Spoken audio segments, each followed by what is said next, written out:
बिस्मिल्लाहिर्रहमानिर्रहीम।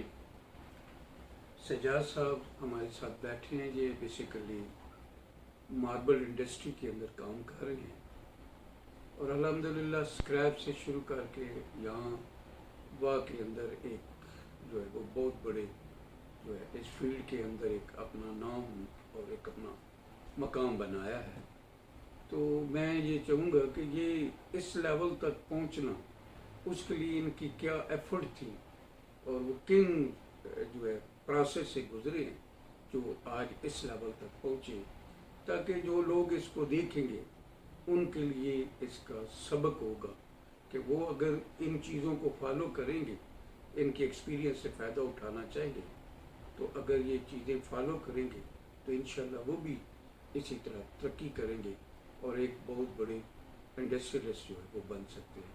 तो मैं सजाद रफ़ीक साहब से रिक्वेस्ट करूँगा कि उनका क्या इसके अंदर टेक है।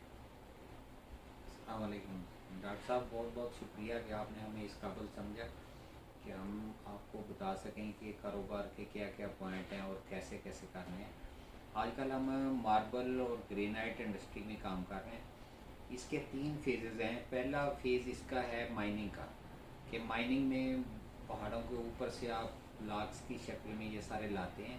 सेकंड फेज़ फिर इसका ये है कि आप फैक्ट्री में ले आते हैं, वहाँ पर इनकी कटिंग जो है स्लैब्स की शक्ल में होती है। स्लैब वो एक प्रोसेस बिल्कुल अलग से है। उसके बाद फिर इसका शोरूम में आ जाता है कि वहाँ से फिर छोटी फैक्ट्रियों को ये सारा माल सप्लाई होता है। वो इसको जैसे आपके घरों में सीढ़ियाँ लगी होती हैं या किचन काउंटर्स लगे होते हैं, उसके फिर हर साइज़ के मुताबिक इसको काट के फिर घरों तक ये सप्लाई की जाती है। इसमें इस वक्त तकरीबन हमारे पास 200 के करीब बंदे काम कर रहे हैं कि जो स्किल्ड हैं, और उनके साथ कुछ लेबर के लोग भी होते हैं जो कि सफाई वगैरह का काम और लोडिंग वगैरह का काम करते हैं इसको। तो इसमें जो चीज़ें काम शुरू करने के लिए ज़रूरी हैं, सबसे पहले तो जो मैंने आज तक देखा है उसको हम ये कहते हैं कि जो आपका ड्यूटी टाइम है उसको 8 घंटे पर महदूद ना करें, कि जितना भी आप टाइम दे सकते हैं 8 घंटे तो आपकी ड्यूटी है, लेकिन इसको जितना आप मैक्सिमम कर लेंगे उतना ही आप बिज़नेस में आगे ज़्यादा जा सकते हैं, या अगर आप जॉब भी कर रहे हैं तो उसमें भी उतने ही होंगे। इसकी मिसाल ऐसे ही है कि एक बंदा 8 घंटे काम करता है, एक बंदा 10 घंटे काम करता है, तो महीने के बाद देखेंगे तो उसका वर्क उससे 25% ज़्यादा होगा। तो लाजमी बात है उसकी स्किल भी उससे ज़्यादा हो जाएगी और सारी चीज़ें उससे वो बेहतर हो जाएंगी। दूसरा ये है कि जो आजकल नए बच्चे हमारे सारे आ रहे हैं, वो जिससे भी पूछोगे ये इंजीनियरिंग कब की है या डिप्लोमा कब की है, तो उसने 4 साल पहले 3 साल पहले का बता रहा होता है। तो जब पूछते हैं कि इस दौरान आप क्या करते रहे, तो उसके पास सिर्फ एक ही जवाब होता है कि नौकरी ढूंढता रहा।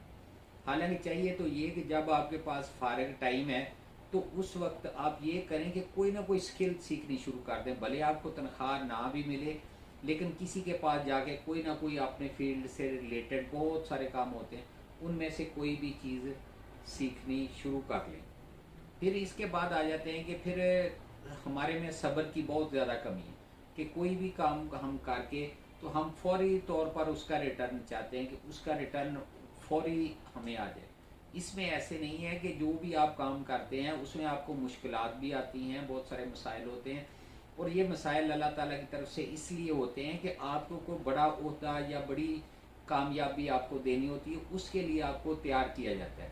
तो जब तक आप में सब्र का मादा नहीं आएगा तो फिर आप आगे बढ़ नहीं सकते।